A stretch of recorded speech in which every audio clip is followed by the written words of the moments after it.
Hi, everyone. Welcome to Climate of Emotions. In this retreat, we're diving into emotions, climate change, and social justice.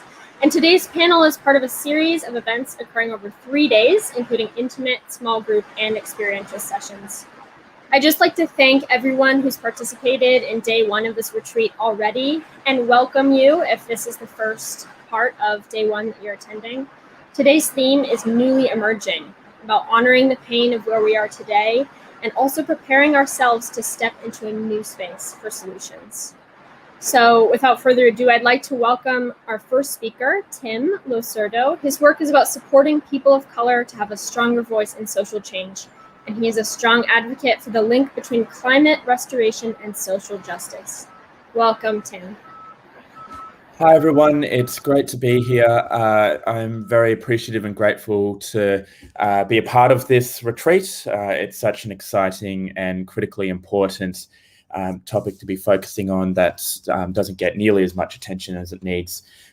Before I begin, I'd like to acknowledge the traditional owners of the land I'm on. I'm personally on the lands of the Wurundjeri people of the Kulin Nation, and I'd like to acknowledge that sovereignty was never ceded and that I'm on stolen land, as is all land in so-called Australia.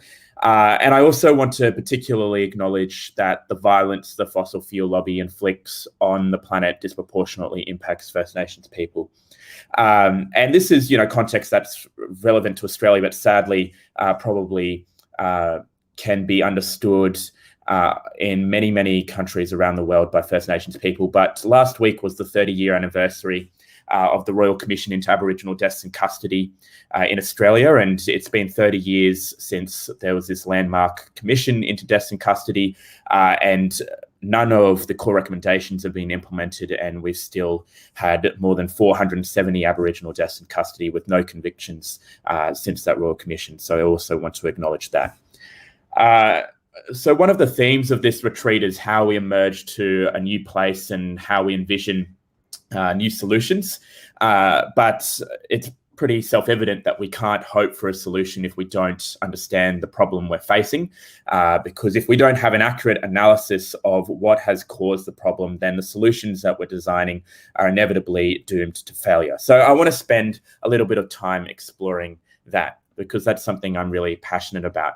And I really believe that the system that is tearing our planet apart and that is driving us to the precipice of climate catastrophe is the exact same system that facilitates spiraling inequality around the world. It's the exact same system that strips women, trans people, and non-binary folk of opportunities. It's the exact same system that relies on the weaponization of race in order to get working people to point the finger of blame at each other instead of the broken rules.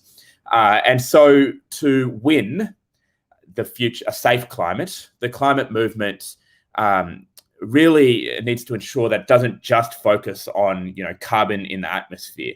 To win, it needs to challenge the fundamental moral foundations and incentives upon which society is organized. And that moral foundation is really parasitic growth. We live in a system where growth is the sole commandment. It's a system that treats human beings like property, that turns us into profit and loss calculators, and that sees us as numbers on somebody's spreadsheet. It's fundamentally a system that prioritizes accumulation of profit over everything, over life itself. And we've been seeing the consequences of our predatory strain of capitalism for a very long time now. We're tearing our planet apart, where there have been some 5 major extinction level events of species in recorded fossil history. We're currently in the 6th. We're driving extinction levels to a height not seen in 66 million years. Inequality is spiraling out of control. The UN predicted last year that more than 122 million more people would be pushed into starvation because of the secondary impacts of COVID-19. But whilst that prediction was made, we've seen billionaires around the world have grown their wealth exponentially at our expense. And these are just a few examples. And the only way a system like this survives, one that strips people of opportunity, one that destroys our precious places. The only way a system like that survives is by weaponizing race and weaponizing our identity in a way that manipulates and divides working people to prop up the political and economic interests of billionaires at the expense of our own opportunity and our own dignity. Because the system knows that when we are united, we are unstoppable. So I just wanted to start with that because I truly believe that a climate movement that understands and appreciates how power has been stockpiled by our political and economic elite at the expense of the opportunity and dignity of everyone else, but particularly those who live on the margins and on the fringes and those who are in marginalized communities. A climate movement that understands that is a climate movement that will win. And if we don't have that appreciation and analysis of intersectionality and how all of our issues are connected, and that climate justice really is, First Nations justice, it's social justice, it's, justice for women and trans folk and non-binary people, it's justice for people of color. If we have a climate movement that appreciates that and has that rooted at its core and in its analysis of how the climate crisis has come about, then that, to me, is a climate movement that's going to win. So I'm really keen to be part of this conversation today, and I'm really excited to hear the solutions and thoughts from the other panelists. Tim, thank you so much for touching on all of those issues, and I'm really looking forward to what your thoughts spurred in others. And we'll get onto a conversation in a minute, but I'd just like to hear a few words from Quannah. And actually, before you share Quannah, I'd also like to acknowledge the lands that I'm calling in from. I'm on Aotearoa, which is colonially called New Zealand, and the land around here is stewarded by the Ngāti Wai Iwi. And yeah, Quannah, would you like to share where you're calling in from and who you are? Yeah, of course. Thank you. Thank you. Shojrit Quannah Ojrit, Eagle Village and Rosebud Reservation, Gutsanisha. Hi, I'm Quannah Chasinghorse. I'm 18 years old. I am originally from Eagle Village, Alaska, and the Rosebud Reservation in South Dakota. I'm calling in from Fairbanks, Alaska, where I currently live, which is on the Ortanana people's land, stolen land. And I just wanted to say thank you for everyone for having me. Very lucky to be here and have these conversations, and including my voice. Yeah, I do a lot of work with other youth. I've done a lot of advocacy work the last few years. I went to DC and I spoke with a lot of congressmen and women on the climate crisis in Alaska and the Arctic Refuge. The Trump administration had opened up our sacred lands to oil and gas development and was pushing to drill really fast at a pace where it was, quite frankly, illegal. He was not following procedures or anything, very forceful and disrespectful to our people. So I was working really hard the last few years, last year or two, on protecting my sacred lands for my people, and also bringing up the conversation and connecting missing and murdered Indigenous women and environmental racism and how, Indigenous sovereignty really should be one of these conversations. And this is why I'm very grateful to be here, because there's so much that Indigenous people that we can bring so much to the table. And I feel like there's not enough conversation around that. We have been talking and we have been stewards of the land for thousands and thousands of years and have gotten zero recognition for it. Indigenous people factually protect 80% of the world's biodiversity. And so being here and talking with these other panelists, from where they're at is awesome, because I also get to hear how environmental racism, climate change is affecting them and how we can connect it, because a lot of these issues and a lot of the things that are going on in many other communities is exactly what is going on in Indigenous communities all over the world. And so, yeah, thank you for having me and having this conversation. I'm very excited. I've been really waiting for this to come up for me, because I feel like in these conversations, we don't talk enough about how it's affecting people emotionally, mentally, and how it ties into our health and well-being as human beings. And so, yeah, thank you very much. Thank you, Quannah. I'm really grateful for you for coming to represent your view as an Indigenous person. And I'm looking forward to having more of a conversation about that. And I'd also like to welcome Rishi, who is an oceanographer and activist. Rishi just finished his PhD at Scripps Institution of Oceanography. Congratulations, Rishi. And Rishi is also the co-founder of Center for Interdisciplinary Environmental Justice. Welcome. Thanks. I'm really happy to be here with y'all. I'm Rishi, he, him pronouns, and I'm calling in from unceded Kumeyaay territory, aka San Diego in California. And I'm just already floored by hearing Quannah and Tim speak. I'm really excited to talk with both of you.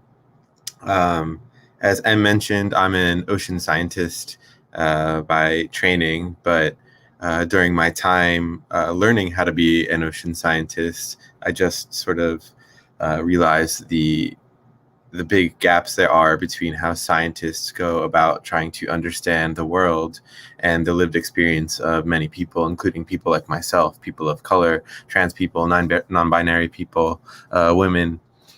And the role of science in that has traditionally been one set apart, at least Western science. And during my PhD, I and many others at my institution started asking ourselves, what could the role of science be in liberation, in economic justice, in environmental justice, in social justice, in climate justice? You know, and the role of Western science has so often been the tool of white supremacy. It has been one of propagating forward ideas of binaries, of putting people in boxes, of putting non-human persons in boxes. But what would a role of science for liberation look like? And taking that as a starting point. And that's why I'm really excited to be here today. And part of some of the work that I and my compas have been doing is working in solidarity and mutuality with indigenous folks in Chile and Argentina who are facing lithium mining impacts to power the green revolution, but without informed consent, without prior consent, without respecting the sovereignty of their lands, and seeing how mining companies use knowledge produced by science as a tool, as a weaponized tool against that sovereignty to tell government, to tell policymakers that there's no impact happening to their territories, has really opened my eyes up and many other scientists' eyes up to the role that science plays in oppression, and thinking about what community-driven science looks like, what science for liberation looks like, is a big part of that solidarity project and imagining new relations for the future. I'm also engaged in different film projects. Actually have a couple with Taylor, who is supposed to be one of the panelists on the call here. Both working on the lithium mining and exploring this other side of who pays for climate solutions. How are climate solutions perpetuating colonial dynamics rather than freeing us from them? And also work in the Kuril Islands in Russia, thinking about the North Pacific and extractivism in the North Pacific and how we engage with fisheries and non-human persons in the North Pacific. And dreaming up ways to depart from extractive industries there. And in the future, just really hoping to imagine this role for science that could be different. Science as a tool in mutual aid, science as a tool in resistance, science as a tool as what Quannah said with things happening like the Trump administration, not at all respecting the rule of law, of trying to expand territories and lands that aren't his to give away for extractivism. What is the role science can play in combating that is something that I'm really interested in and passionate about, and hopeful to talk to the rest of the panelists about. Y'all seem brilliant, so just really excited to be here. Thank you, Rishi. Thank you so much. I'm really excited for our conversation. We will continue to discuss these topics as a panel, but first just want to make a reminder, if you're listening and you haven't registered for the small group co-create sessions or the experiential collab sessions, please do that. Because although these panels are fantastic, the heart of Climate of Emotions happens in the self-study guide and the small group discussions, because that's where the wisdom from you can really come into play. So we'll put a link in the chat. So if you're watching live or watching later, you can check that out. So on these themes that we've talked about, I have some like warm-up questions, but I think we should just go right into it. I'm interested in the intersections that all of you have in the issues of colonization and environmental justice and climate change. How do these things intersect? What does the role of colonization have in the climate issues that we're facing? And I just really wanted to highlight something that I heard Rishi say. Climate solutions are perpetuating colonial dynamics rather than uprooting them. So how is that dynamic playing out? And what do anti-colonial climate solutions look like? And Quannah, maybe you want to start.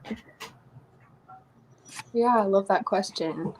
When we talk about, these solutions and a just transition from this colonized way of thinking within our governments, within the society that we live in, and trying to change that and broaden the spectrum of our minds to open up and start accepting a lot of Indigenous people and their climate science. Because growing up, I grew up out on the lands, learning my traditional ways of life, and I learned a lot more out there than I did in school about science. And just that, itself shows that, we never really talk about Indigenous knowledge and really incorporating that and trying to move away from this colonial way of being and thinking in this society can be hard because it has been so stained into people. And, decolonizing and reharmonizing with people, the environment, and even science, all science, westernized science, Indigenous knowledge and science, and also, leaving space for people that, specialize in these kinds of things. And that's why I really like having these conversations like with Rishi and with Tim, because you guys obviously are very brilliant and I'm already learning a lot from you guys, just hearing you speak and where you're from. And it's awesome because we're from different parts of the world, but here we are talking about the same things and how it is affecting these people and where we're at. So yeah, there's a lot that's going on in my mind right now. And when we talk about decolonizing science too, like in school, we learn science, but we never learn how it's actually affecting people, I feel like. Because when I went to school and all I did was learn about science, but I never learned how some of these sciences affected people. And like Rishi said earlier, and Tim, both of them said something that really resonated with me, that sometimes science can be racist. And I never thought about it that way, but now that I do, it is so true. And I think incorporating Indigenous knowledge and science is going to be a huge component within these just transitions, because we have been stewards of the lands for thousands of years. And I think, when we start, uplifting Indigenous people and including, their work, it is going to bring so much to the table. Thank you. Thank you, Quannah. Tim, I saw your comment. Do you want to add to that? Look, I think I think, look, I'd go back again to your analysis of the problem. And I think if your analysis of the climate crisis is not one where you see it as a product of power imbalances and systems of oppression that are underpinned by predatory capitalism, if you don't see the climate crisis as a result of a legacy of extraction, of colonization and slavery, then the solutions that you build upon are inevitably going to perpetuate colonial dynamics because you haven't incorporated that into your analysis of the problem. So I think it's critically important that when we're thinking about how has climate change, we don't just respond to the climate crisis as a thing, but we understand first how it has come about and how has, extraction and colonization and slavery and capitalism all intertwined together to create this thing that we're dealing with, and then we build solutions from there. And there are so many examples of this, with indigenous folk. You've got people in the Amazon, indigenous communities in the Amazon that have had land stolen from extractive industries, as well as suffering from intense drought and forest fires. In Australia, we've got First Nations communities that have had sacred sites destroyed for mines, sacred sites that are tens of thousands of years old, and their water and land compromised for fracking. Communities in low-lying islands face being wiped out, an existential threat from sea level rises. Pacific, I live in Australia, and our Pacific neighbours, small island states in the Pacific, are seeing sea levels rise faster than anywhere else in the world. And research, predicts that they'll be submerged by the end of the century. Or even before they're submerged, they might run out of fresh water and be forced to move because of that. You've got indigenous people in Africa's Kalahari Basin that have had their traditional cattle and goat farming practices impacted by rising temperatures. And it's a whole bunch of intersections. You look at race as well. Black South Africans suffer the environmental effects of coal mining and coal-fired power stations the most, whilst also being exploited as cheap labor. It's a class issue too. Water shortages in India have caused many suicides, but the highest numbers are among the Dalits and other lower caste communities who are disproportionately, again, impacted by climate crisis. It's a gender issue. 80% of people displaced by the impacts of climate change are women. So I think if you need to have this understanding first of all of the intersections of how climate change disproportionately impacts people that have contributed the least to this issue, but also have the least capacity to respond to the impacts of climate change. And you build solutions from that understanding. And if you're doing that, then I think you're at less risk of building solutions that are going to perpetuate colonial dynamics. When you're thinking about how climate change is a jobs moment, that climate change is this extraordinary opportunity to build millions of jobs in clean energy, in retrofitting, existing infrastructure to be more energy efficient. But that can be, an opportunity to create millions of jobs that exist in our current system, jobs that erode people's dignity, or it could be an opportunity to create millions of well-paid unionized jobs that build upon people's dignities, that, really honor people's skill and humanity. So that's just, one example. And I think it all really comes from your analysis of the problem to begin with. So I think that's fundamental and key. Thank you so much, Tim. And I'd just like to hear from people in the chat if you're calling in. I see some people speaking about what lands they're calling in from. Thank you for doing that. And what is coming up for you for this conversation? What is alive for you in hearing about what these speakers are sharing? Thank you.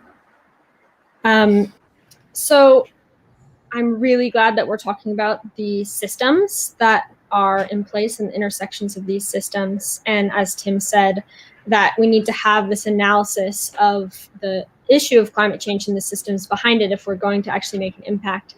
And I'd also like to hear about what you folks think how you approach making change. When we all acknowledge that there's this systemic issue, and what is your role in grappling with that?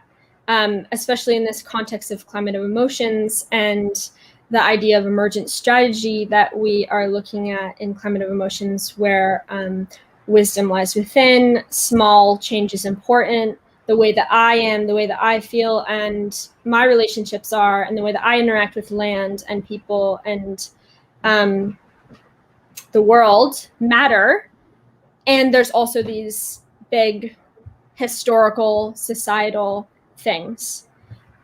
So Rishi, maybe you want to start. That's kind of a big question, but basically, what is your model of change here? How do you balance what you do as an individual with what we all know that we're up against?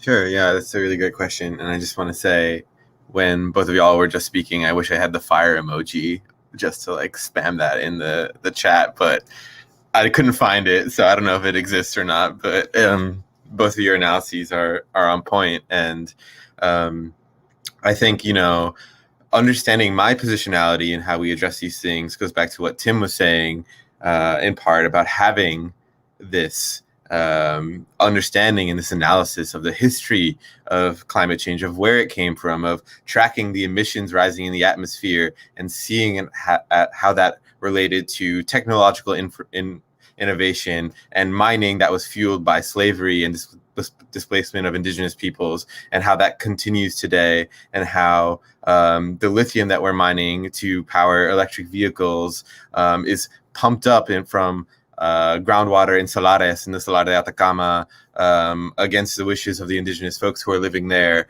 It's refined at the surface, it's processed, and it's sent out to North America and to Europe to power economic growth. And we can acknowledge that, and we can have that analysis of that and tie that in together, and then understanding my position in that. For me, it's always been a matter of thinking about the spaces that I'm in, hearing this information, hearing this analysis, sitting with the discomfort of it. And sometimes it is really uncomfortable, and it should be uncomfortable, because we've grown up, as Quannah said, in a world where we're taught things that gloss over so much of the reality of the world. We're taught to ignore it, to forget it. We're taught that it isn't real. And so it should be uncomfortable when we start learning about these things and we start thinking about how to incorporate and internalize them into our day-to-day life and how we relate to other people. And that was very difficult for me, especially as a scientist who sees now the role of science as being something that has very often perpetuated these issues, because science is used as a tool by those in power, by bureaucracy. Not always, but very often. And for me, it's just been a matter of sitting with that discomfort and not ignoring it, and thinking about, what is the relationship that I need to change here, with both between myself and others, and between the institutions I am part of and others. And I am a firm believer, as I think as everyone here, in bottom-up change, in change that comes from the ground, change that is grassroots, that then informs the context in which we organize policy, in which we organize governance, in which we organize the rest of our institutions. And that really has started with changing how I relate to other people, how I work with other people, how I collectively organize. So I don't know if that fully answers your question, but it's how I start the process. It's always with that feeling of discomfort. It's with that feeling of this isn't sitting well with me, and why, and asking it and listening to it, which is not a skill that we're taught to pay attention to, I think. Thank you, Rishi. I like how you ended about feelings of discomfort, because I wanted to just take a minute to ask all of you, just to really quickly answer, what are some feelings that come up for you when you think about this work? What are some feelings that are fueling your work? Maybe just like a few words going around. And Quannah, do you want to start?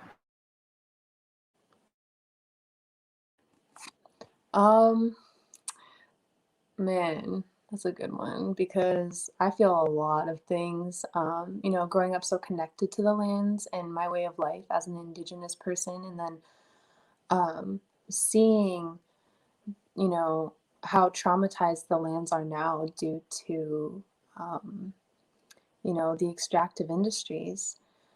Makes me feel, I already have really bad anxiety, so whenever I'm doing this work, sometimes it gets really bad, because of course I think of what could happen. But what really keeps me motivated is my younger generations, and seeing other Indigenous youth being inspired to speak up, But I usually, when I'm doing this work, I feel empowered, motivated, dedicated, and like I could actually be a part of this change. And that's what keeps me driven as well.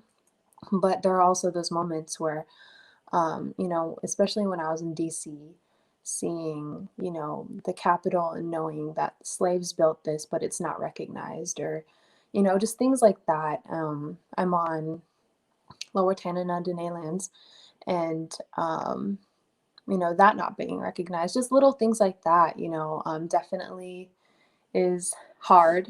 And sometimes this work can be traumatizing because I'm constantly talking about how much harm my people have been through, and even myself, growing up here and learning and seeing things. It can be a lot, but also knowing that I carry this strength my ancestors passed down to me, not just the generational trauma, because there's a lot of that due to colonization and so many other things, but also recognizing that this generation has been really, really vocal and stepping up, you know, and, you know, it's our future that we're talking about.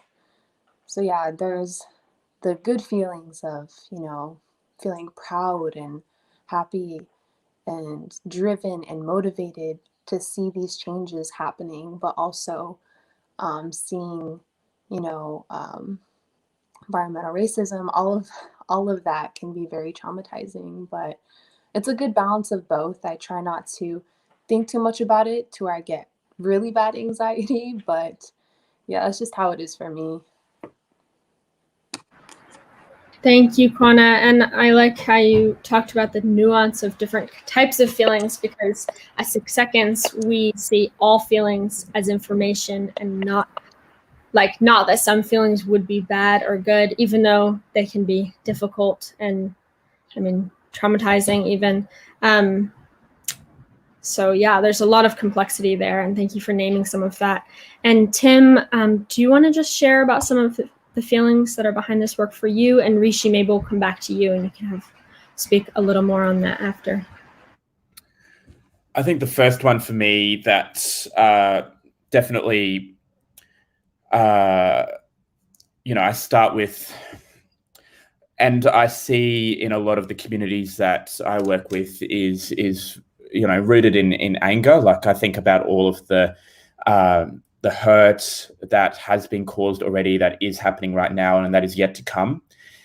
And the core driver of a lot of this hurt being, you know, the pursuit of profit and the vested special interests of our political and economic elite, you know, of this billionaire class. And the communities and the families and the friends that I have that are impacted by this, and the people I don't know that are impacted by this. And I just, yeah, I feel a lot of anger about that. And I think as a young person, you know, especially when we're talking about climate change, I think about the intergenerational injustice it is. And I think it's particularly unique to climate change because, you know, the climate operates on a time delay, and it takes decades. You know, when carbon dioxide is added to the atmosphere, it takes decades for the Earth to equilibrate. So the warming that's been locked in today won't be fully felt until today's toddlers reach middle age. And so the impacts of the climate crisis that we're facing today, you know, the extreme weather events, the bushfires here in Australia last year, or the floods that we've just had in parts of Australia here or all around the world, a whole bunch of more intense extreme weather events, they're a result of warming that was locked in years ago. And so nothing's improved, and things are just getting worse. And so I'm very scared to think of the consequences, the climate consequences that we're going to see for the warming that we're locking in today. So we are living in the climate of the past, and the people that are going to experience the impacts of the decisions that are being made today haven't even been born yet, or are not in positions where their voice is heard, because they're not of an age where they can vote, or they're not taken seriously, or they're, you know, constituencies that is regularly and consistently disenfranchised. So I think a lot about that, and that just makes me feel very, very angry. And then, of course, the other flip side of it, even though this is probably a bit trite, it's hope. I don't think you can do this work. You definitely can't do this work rooted in anger alone. And I hold a lot of hope that we have a shared vision. Most people everywhere have a shared vision of the world that we know is possible and we know is necessary, one that honors the intrinsic dignity and humanity of all people. And I believe that world is possible. And I know that there are millions of people around the world who are working towards that and doing a lot of organizing to make that world possible and bridge the gap between the world we have and the world most people everywhere want. And that gives me a lot of hope to see that work and to see the gains that we're making, and to know that, a better world is possible. To already see the people who are living it right now, who are living the tomorrow we're fighting for, and how they do their organizing today. That gives me a lot of hope too. Thank you, Tim. And I'd also like to ask people who are watching in the chat now or later to comment, what are some emotions that are behind this work for you? And let's see if there's anything coming in from the chat. Leon. Oh, yes. Thank you, Leon. And Rishi, how are you feeling? What are your emotions behind this work? Thank you again, Tim. I think it really builds on a combination of what Tim and Quannah were both saying. The thing with doing this work is that how you feel is not always going to be consistent, and that's part of what makes it tough.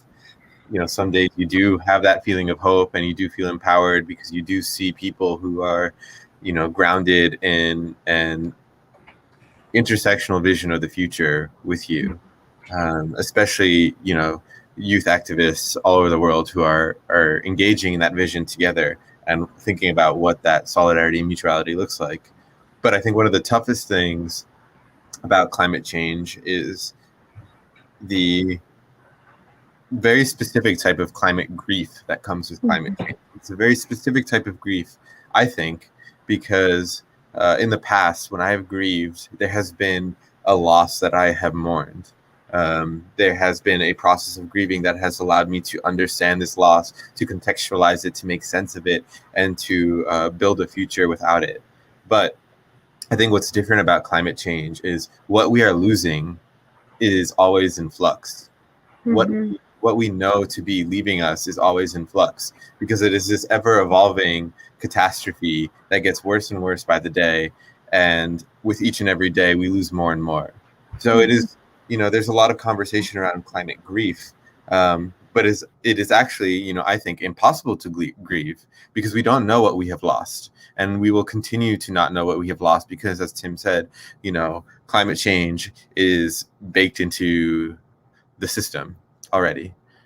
We will, no matter what we do in the next 10 to 20 years, because of how CO2 is already being stored in different parts of our planet, lose parts of what we have come to know and love, and parts of what we have come to dream about in the future will not be possible to us. And as someone who is both Indian and Boricua, I see that in both of my cultures. I see that which is being lost in both of my cultures. And as a young person wanting to go back and explore these parts of who I am and seeing them being eroded away, sometimes quite literally, by climate change, that to me puts me in this zone of never-ending grief that sometimes oscillates with this optimism. And it's a very complicated set of emotions. And also, as someone who also has anxiety, I also feel that really strongly as well. So it's a very just complicated mix, and I think it's just important that we give ourselves time to sit with it, also to understand it. Thank you, Rishi. And going deeper into emotions, Quannah, maybe you can answer this first. I want to think a bit about what role emotions and empathy have in moving towards just transition, in decolonization, in feeling the interconnectedness of all life. how does this emotions and empathy piece play in? What is the niche for that? Yeah. So my culture is very rich in food security and, just our way of life in general. I'm just going to throw this out there because in Alaska, there are 12 villages, rural villages, and these rural villages are very hard to access. A lot of them don't even have running water. There's no stores, so we very still greatly depend on our way of life, hunting and fishing. And, when I was younger, I went to fish camp and we would get sometimes 30 to 60 fish a day. And we would give it out to the community and keep some for our own for winter stock. But just in the recent years, we only get up to 8 fish a day. And only less than half are even edible, because a lot of these animals are suffering so greatly from the impacts of the extractive industries here in Alaska and climate change. And it's making it really, really hard for Indigenous people up here in Alaska to just continue to live our ways of life and continue to reside on our ancestral lands. And it's hard to see that because those 12 different rural villages don't have the money to relocate. They don't have the funds, and that's their ancestral lands. We have this deep connection to that. And, having that taken away along with our food security really, really, really takes a toll on our well-being. And, just these last few years, like I said, less and less fish, less and less hunting, because we don't like to get meat or anything from the store. That is very unhealthy. For us, this is our healthy way of living. And it's becoming unhealthy because we can't even do that anymore the way we used to. And when I talk to my brothers, me and my mom are the only female hunters in Alaska. And so we're very in tune with our masculine side, I guess. And also, just talking to other men of their experiences and how they feel. And it's always the same thing. They're sad and they're worried that they're not even going to be able to provide for their families. So there's that sense of anxiety, literally of survival. Basic human rights are being stripped away from my people. And so that on the back of my mind all the time it sometimes can give me crippling anxiety, especially when fishing season comes up or hunting season comes up, because we're worried this year we might not get anything. And so, when I go out on my lands every year and I see the effects of climate change worsen and worsen, one day I actually had a really emotional moment where I started crying because it got me thinking about future generations. Are my children and grandchildren, are they going to be able to practice our way of life? Are they going to be able to taste our rich food? Because that is what ties us to our sacredness and our lands and our waters and who we are and our identity as Indigenous people. My people are known as the Caribou people. And, when the Trump administration was trying to drill in our sacred lands, the Arctic Wildlife Refuge, those are the calving grounds and breeding grounds for caribou. And that's the only place, the only one and only place they go to birth. Because one, it's really protected. There's not a lot of harm that goes on there. It's the most fresh and greenest grass here in Alaska. And it has that ocean breeze because mosquitoes can literally kill a baby caribou. So it's close enough to the ocean to get that breeze to come through, so there's no mosquitoes. And that's the only place baby caribou can thrive for the first few months of their life. And then they can go on. When I was fighting for that, back in 2019, I was able to help pass a bill to protect the Arctic Wildlife Refuge, but the Trump administration completely did not care. and was like, we're gonna drill. And so I dedicated so much of my time and energy and well-being into that movement because it was affecting me emotionally too.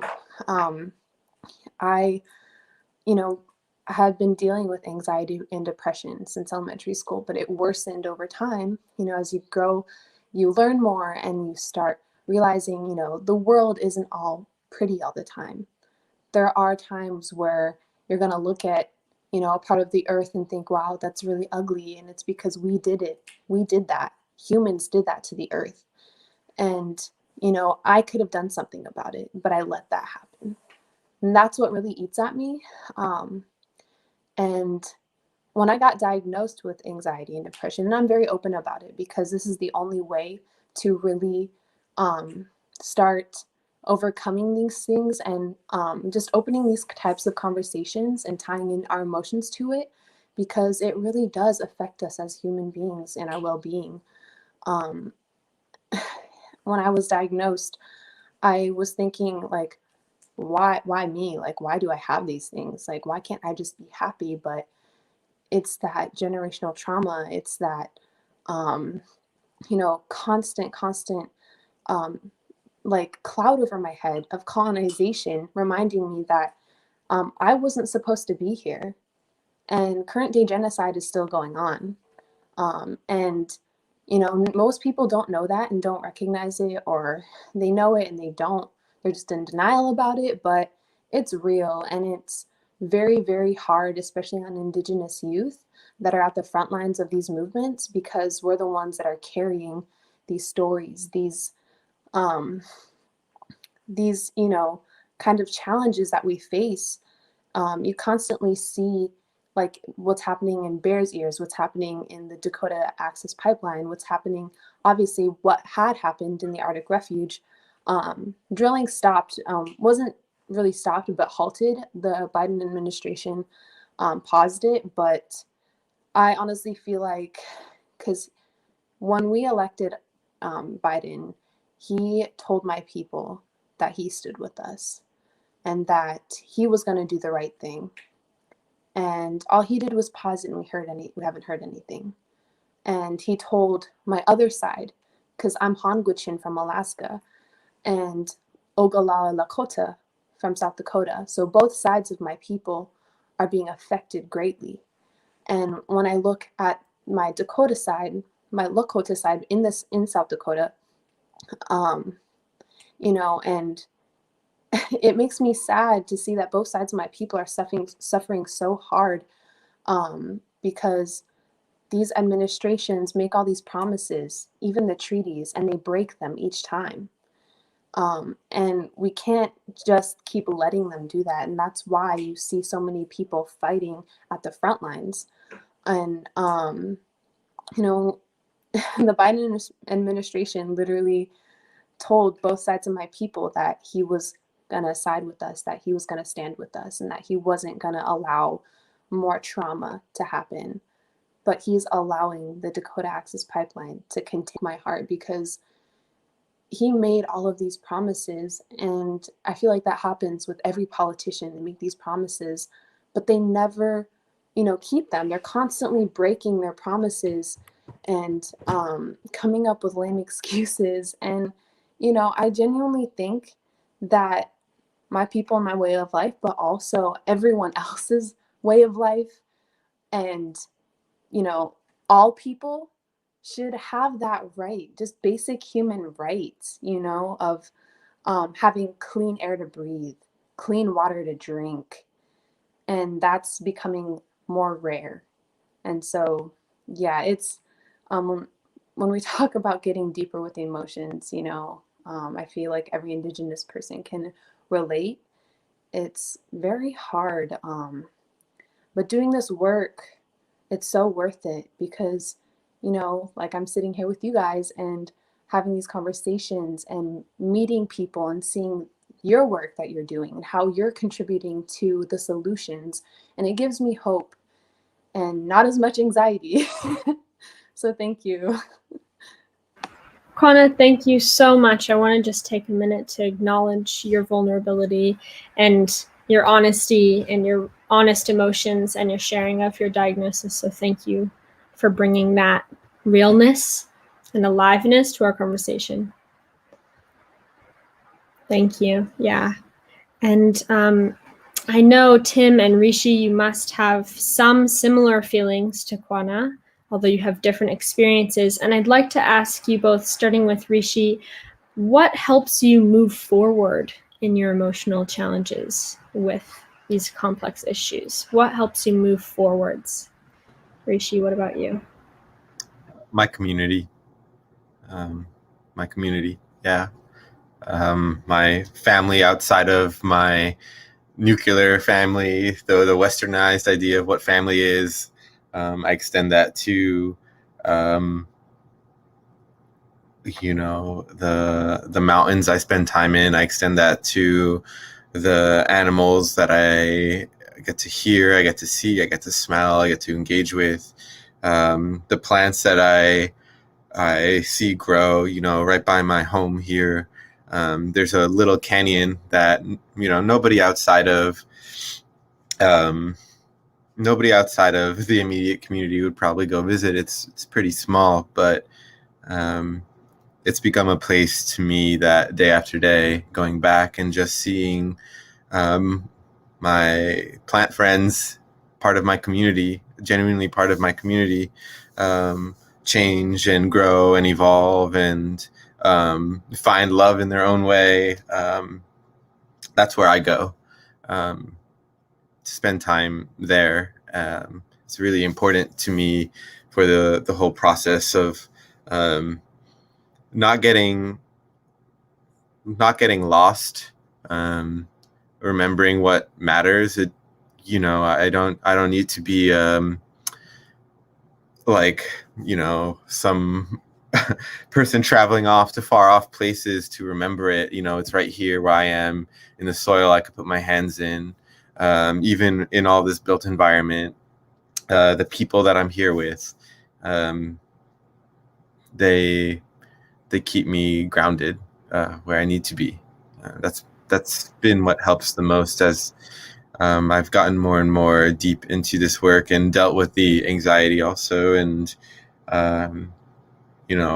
Quannah, what you shared was so powerful, and just echoes so many years of being depressed for myself also, and how that has trickled through the colonization of India and Puerto Rico, and feeling that and seeing that in my family.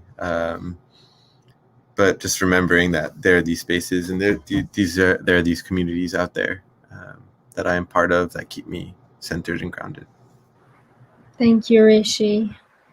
And Tim, this might be a challenge, but can you answer that question very briefly so we could have time to just have a closeout question? What helps you move forwards in these emotional challenges? Yeah, sure. I think the main thing that helps me move forward is the promise of something better. I think that the same system that is pushing us to climate collapse is the same system that makes experience of moving through the world for most people one of 1,000 small cuts to their dignity. Our system is incredibly good at finding something wrong with all of us. Maybe you're too small or you're too short or you're the wrong skin color, the wrong gender, et cetera, et cetera, et cetera. And the experience of moving through this world is one of inadequacy. And I think that is the same system that is destroying the land.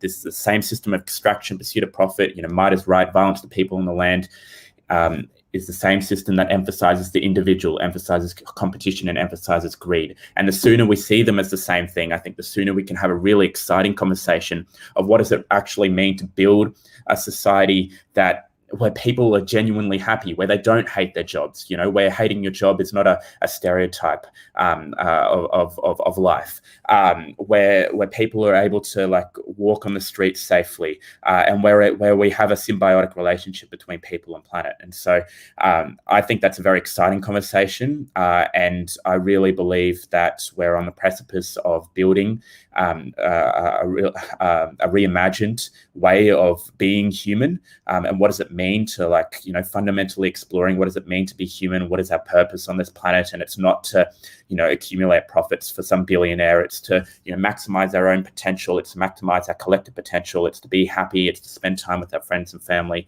and it's to lead meaningful lives. And I'm really excited by that conversation, and hopefully by, you know, the solutions that come out of that too. Thank you so much, Tim. And I love how you brought in this optimism and hopefulness and imagining the future into that. And that actually ties into day 2 of Climate of Emotions, which is tomorrow, where we're really focused on what world do we imagine? What can we be working towards? Because having something that we can work towards and be optimistic and hopeful about together is a good fuel for this work that we all know is very difficult and at times very draining. But this conversation has not been draining. It has been really exciting, and I'm so grateful to all of you.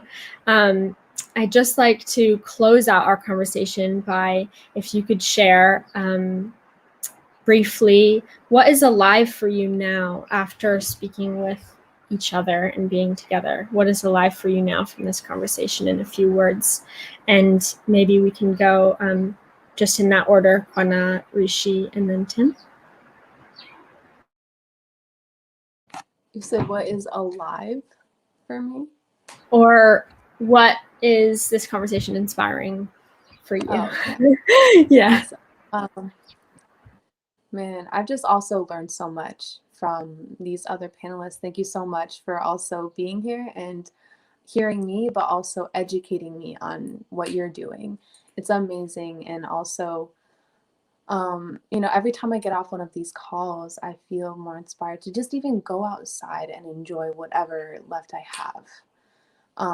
Because, you know, we talk about how much it's affecting us, but in a way where, you know, it's harming us. And I also want to talk about, you know, how I stay grounded and how, you know, going outside is healing for me. And so, you know, thank you for hearing me and listening to me and my voice. And also thank you for also helping me go outside after, because it's beautiful out, and I need to enjoy it. It definitely helps me with my anxiety. So yeah, thank you.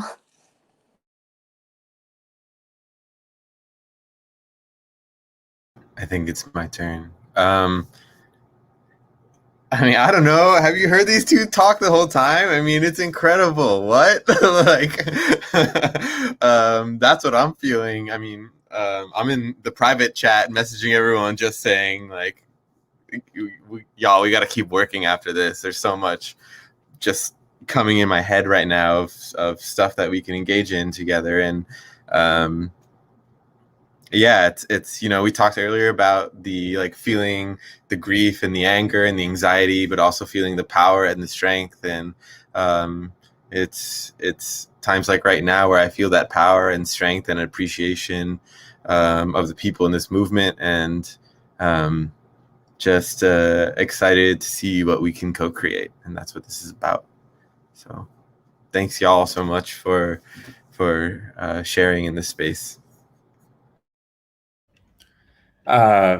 And I think for me, like, I'm really passionate about climate justice as opposed to, you know, the concept of climate action. And I think intrinsic in climate justice is the opportunity, that it is 100% a crisis. It's a challenge, but it is also an incredible opportunity to build a world that honors the humanity of all people. And that's what's alive for me right now. I think the how we can use this crisis to really reimagine the systems that have created, the oppressive systems that have been around for centuries, that have created this crisis in the first place, and not just perpetuate them, but reimagine them in a way that builds a world that works for people, that, you know, enables people to live really meaningful lives, that has, you know, create systems that have as their core purpose the maximization of human potential instead of profit, and yeah, really respect planet and respect the relationship between people and planet and other animals as well. And I think that's what's really alive for me now. I think the opportunity that is intrinsic in this crisis and the opportunity to really build something better from this. Thank you, Tim. Beautiful closing words. Really appreciate all of you. And I hope all of you in the audience now and in the future got something out of this. And I'd love for you to comment what is alive for you now after watching this panel, what is inspiring for you. And just a big thank you to all of our panelists. And just a reminder, please be sure that you've signed up for the small group sessions and you've received your Climate of Emotions self-study workbook so you can continue the restorative work of this retreat. Thank you for being here. Thank you for watching. Please share this video and join the sessions tomorrow. Thanks, everyone. Masicho. Hi, folks. I just wanted to jump in and say thank you. I'm Josh Friedman, the CEO of 6 Seconds, and it's really an honor to get to have you in this space and to hear you. And this Climate of Emotions conference is, there's a lot of emotions. And for me, if I let myself feel what you've been talking about and the grief and the struggle and the hope, and it's actually the hope that brings tears. So I appreciate you being here and the work that you're doing. And Rishi, I'm so happy to hear what you said, because one of our major goals in Climate of Emotions is to help build community around this kind of work. So thank you, Em, for moderating. Thank you, panelists. And those watching, we're looking forward to seeing you again tomorrow. Thank you, Tim, Quannah, and Rishi. Thank you. Thanks, everyone. Have a wonderful